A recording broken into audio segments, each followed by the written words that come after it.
bueno es encontrarnos nuevamente, amables oyentes, en su programa Diálogo Bíblico.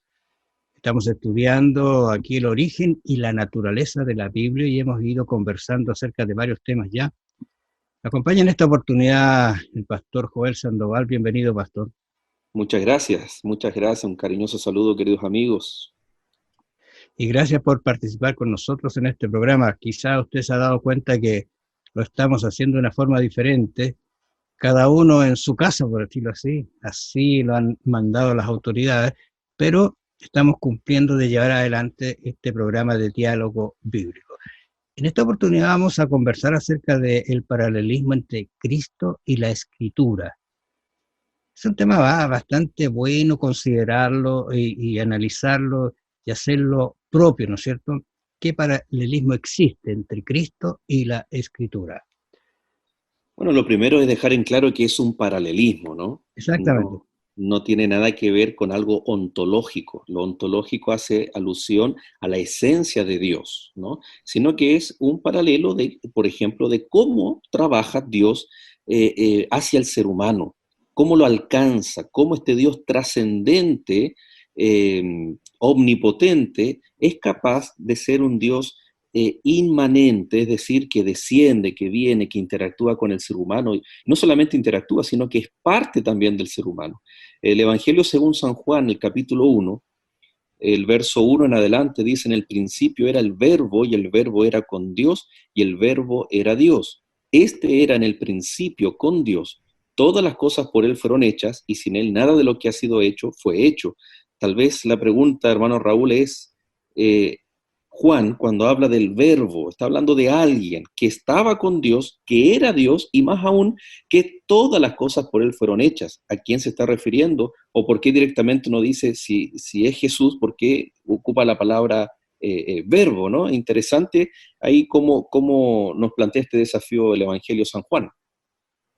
Bueno, exactamente. Mire, allí justamente Juan 2:22 dice: por tanto, cuando resucitó de entre los muertos, sus discípulos se acordaron que había dicho esto y dice, creyeron, ¿qué cosa? La escritura y la palabra que Jesús había dicho. Que fundamental entonces es que hay un paralelismo entre Cristo y la escritura. La escritura, bueno, si uno analiza los textos del Antiguo Testamento, apuntaban al Cristo que iba a venir como Mesías. Ahora ellos, que la conocían, cuando Él resucitó, tuvo que pasar este proceso tan doloroso para Jesús y para sus discípulos, pero aquí se encuentran ellos diciendo, verdaderamente, ahora sí, se cumple la Escritura, la palabra que Jesús había dicho. Pedro dice que en realidad el Espíritu de Cristo estaba en los profetas cuando ellos escribían, así que Cristo en realidad estuvo en el Antiguo y en el Nuevo Testamento. Pero alguien podrá decir que Cristo vino solo en el Nuevo Testamento. Sí, vino a ser una revelación del Padre, pero Él siempre ha existido, Él es eterno. Así que hay un paralelismo muy hermoso entre Cristo y la Escritura. Así es, porque, por ejemplo, dice el verso 14 del capítulo 1, y aquel verbo fue hecho carne y habitó entre nosotros, y vimos su gloria, gloria como del unigénito del Padre, lleno de gracia y de verdad. Es decir, Juan está dando la misma interpretación de los primeros 3 versículos, ¿no? Ese verbo es aquel único que fue hecho carne. Por lo tanto, acá tenemos mucho aquí tal vez para rescatar. Vamos a hacer lo más conciso para terminar y llegar a este paralelismo. Entonces, ¿quién es el creador? ¿Quién estuvo en Génesis? ¿Quién estuvo allí en el Antiguo, en todo el Antiguo Testamento? Dice que es el verbo, y el mismo verbo fue hecho carne. Tal vez la primera aplicación que podríamos nosotros destacar es que así como Cristo está presente desde la creación, desde el Génesis hasta el Nuevo Testamento, hasta el Apocalipsis, con la promesa de aquí yo volveré pronto, la Biblia debe ser también considerada, como dice Pablo, toda la escritura es inspirada, no hacer una selección solamente del Nuevo Testamento y algunas porciones del Antiguo. Muchas denominaciones cristianas hoy en día están basando sus credos y sus prácticas religiosas, sus liturgias, sus cultos solamente en el Nuevo Testamento.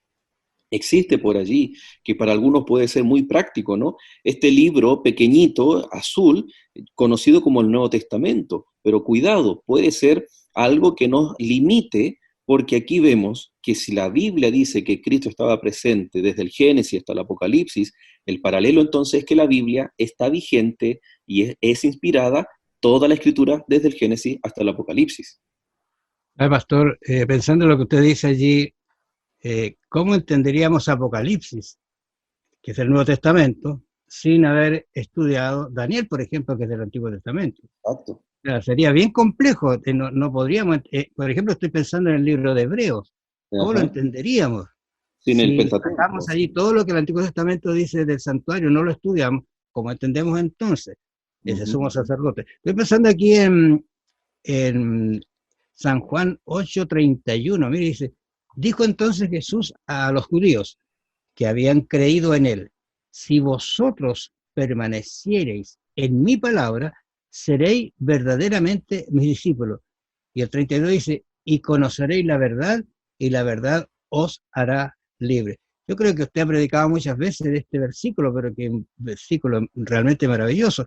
Pero Cristo está diciendo esa relación que hay entre él y la Escritura. No puede separarse, no puede estar ajena a un estudio, porque eso nos muestra y nos demuestra a Cristo como es. Cuando Cristo vino a este mundo, hablando de la encarnación, el Espíritu Santo jugó un papel muy importante. Primero fue revelado por Dios a través de los profetas la venida de Jesús. Ahí tenemos las profecías mesiánicas que veíamos en la lección anterior.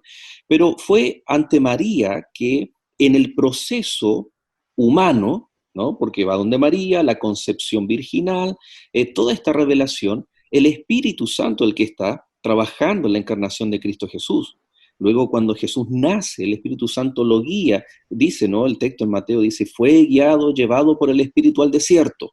Entonces, sigue habiendo una relación entre el Espíritu Santo y el proceso de Cristo Jesús. Ahora, Pablo en Filipenses capítulo 2, del verso 5 en adelante, él dice que Cristo Jesús tomó la forma humana, ¿no? Tomó la naturaleza humana, siendo 100% humano, pero también 100% divino.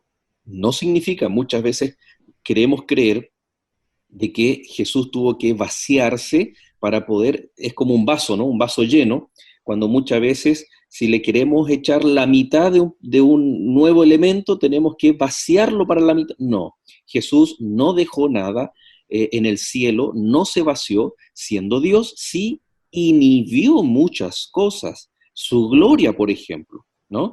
Inhibió el hacer milagros o usar su poder para su propio beneficio, pero el poder estaba, la gloria estaba, pero estaban veladas, porque si no el ser humano no iba a ser capaz de resistir la revelación divina a través de Cristo Jesús. Por lo tanto, cuando pensamos la encarnación de Cristo, ahí está el paralelo también en la formación de la Biblia, donde está su origen divino, el Espíritu Santo actúa para que lo divino y lo humano, el resultado pueda ser, en este caso, la palabra de Dios.